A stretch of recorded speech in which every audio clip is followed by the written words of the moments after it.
Hello दोस्तों, मेरे श्रोताओं, फिर से सीख भरी कहानी के साथ आपके सामने उपस्थित हुई हूँ।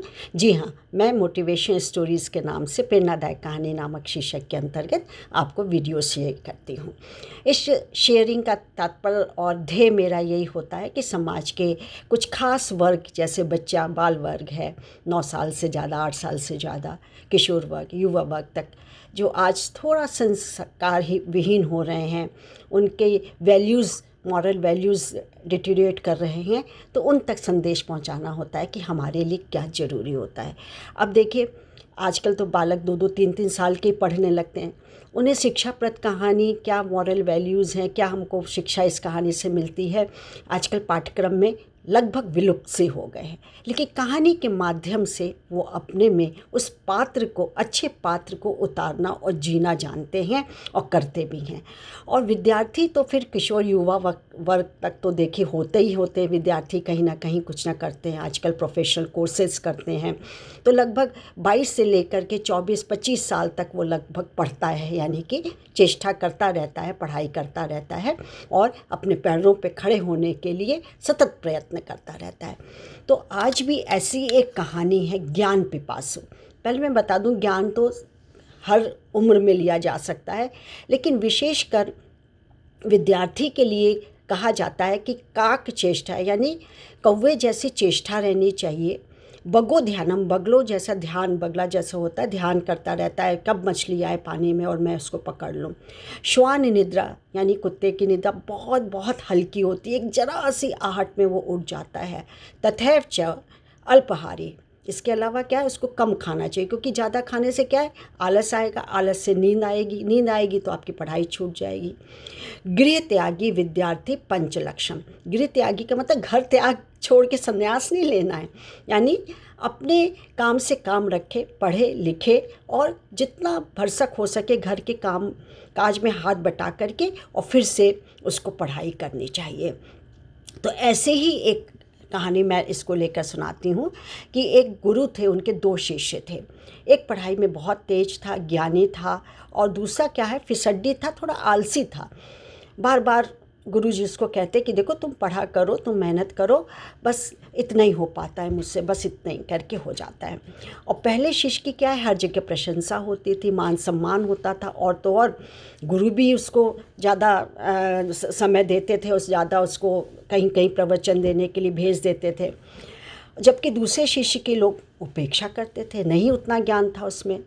तो एक दिन क्या हुआ, रोष में भरा हुआ दूसरा शिष्य गुरुजी के जाकर के बोलता है, पास जाकर के, गुरुजी मैं तो आपके पास बहुत पहले आया हुआ था विद्या अध्ययन करने के लिए, फिर भी आपने मुझे अधिक शिक्षा नहीं दी, और जो छात्र है, जो पहले नहीं आया था, बाद में आया था, उसका अध्ययन पूरा भी हो गया और आप उसकी प्रशंसा करते हैं। तो गुरुजी ने कहा कि थोड़ी देर मौन रह करके कि अरे भैया सांस लेने दो, सांस लो तुम, चलो मैं तुमको एक कहानी सुनाता हूँ, तुम निर्णय करना इसमें। ठीक है। तो गुरुजी ने कहानी सुनाई। बोले एक यात्री था और उसे चलते चलते चलते चलते रास्ते में बहुत प्यास लगी, पास का पानी ख़त्म हो गया। थोड़ी दूर इधर उधर देखने के बाद उसको एक कुआं दिखाई दिया। अरे भाई, बाल्टी तो थी लेकिन रस्सी नहीं थी, करे तो कैसे करे, कूद तो जाता नहीं। इधर उधर देखा और प्यासा रह करके आगे बढ़ गया। थोड़ी देर बाद एक और यात्री आया, वो भी बहुत प्यासा था, उसने इधर उधर देखा तो देखा कि बाल्टी तो है लेकिन रस्सी नदार है, क्या करे। तो फिर देखा कि खूब बड़ी बड़ी घासें उग रही थी, घास जो कि होती ग्रास, और भी बहुत सारे फर्न ऐसे थे जो लंबे लंबे थे। बस उसने इधर देखा ना उधर देखा, सारी घास को, काफ़ी सारी घास को खाड़ा और उसको बटने लगा, जैसे चोटी बटते हैं, रस्सी बटते हैं, बस चोटी बनाते हैं और रस्सी बटते हैं, वैसे उसने खूब बड़ी सी रस्सी बनाई, बाल्टी में लपेटी, फंदा बनाया और बाल्टी से, कुएं से बाल्टी से पानी निकाल के प्यास बुझा दी। बोला अच्छा। तो गुरुजी ने पूछा कुछ समझ में आया, बताओ प्यास किसको ज़्यादा लगी थी। तो बोला इसमें क्या बात है, इसमें तो दूसरे वाले जो मुसाफिर था, यात्री था, उसको ज़्यादा प्यास लगी थी।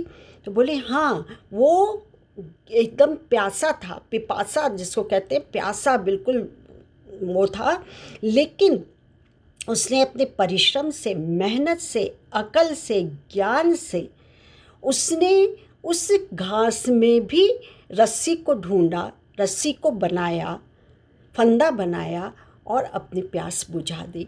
ऐसे ही हर शिष्य को मेहनत करनी पड़ती है, लगन दिखानी पड़ती है, समर्पण होना चाहिए, समर्पित भाव होना चाहिए पढ़ाई के लिए, तभी वो आगे बढ़ सकता है और ज्ञान को प्राप्त कर सकता है। और ज्ञान जहाँ होगा वहाँ सम्मान अपने आप मिलेगा, नम्रता अपने आप फ्री में बटेगी। Buy one get one free, buy one get two free, इस तरीके से आपको मिलानी पड़ेगी। तो शिष्य क्या, हर एक के लिए ये है कि आलस को त्याग करके आप परिश्रमी लगन से, परिश्रम से आप आगे बढ़ें। निश्चित रूप से सफलता आपकी कदम चूमेगी और आप जीवन में सफल होंगे। कहानी के माध्यम से मेरा यही संदेश पहुंचाना होता है। तो मैं अपना परिचय दे दूं। नमस्कार, मैं doctor Manju Jain, retired associate professor pharmacy Sen degree college Kanpur. आज के लिए इतना ही, फिर एक कहानी के साथ आऊँगी। Bye, thank you.